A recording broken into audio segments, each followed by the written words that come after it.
Hello. Hello. How are you? How are you?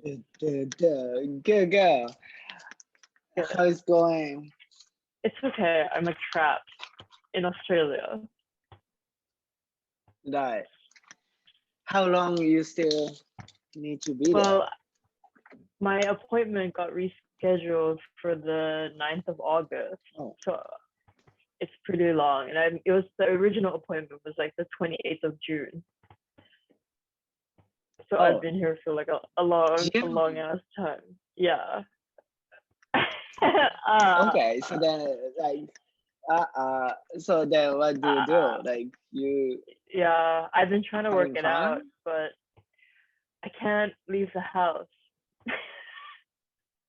Like I can only go Right. grocery shopping or exercise, but I can't go out or be a group of people.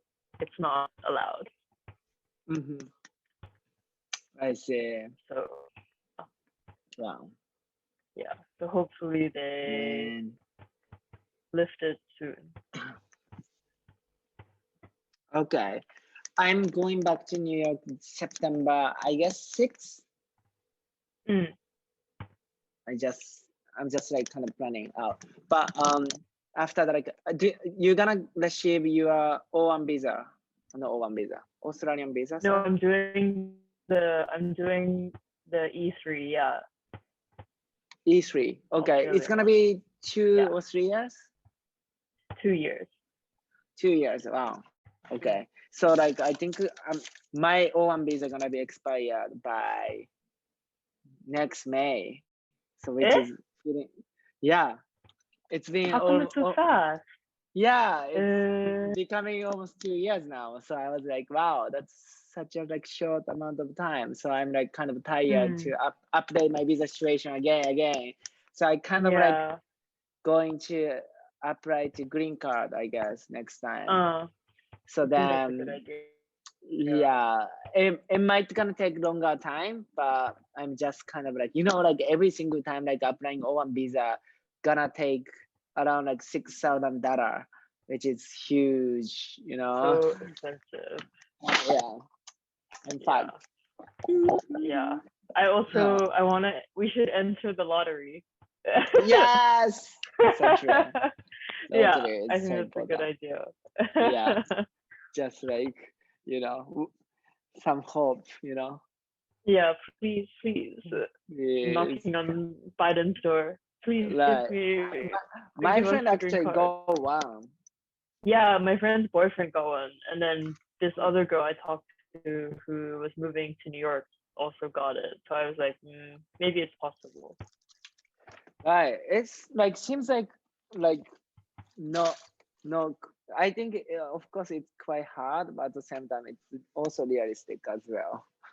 Yeah, definitely. And I think if you come from a country that's not like, I know Chinese people can't really get it, but I think maybe if you're from Japan or Australia, maybe the it's branding.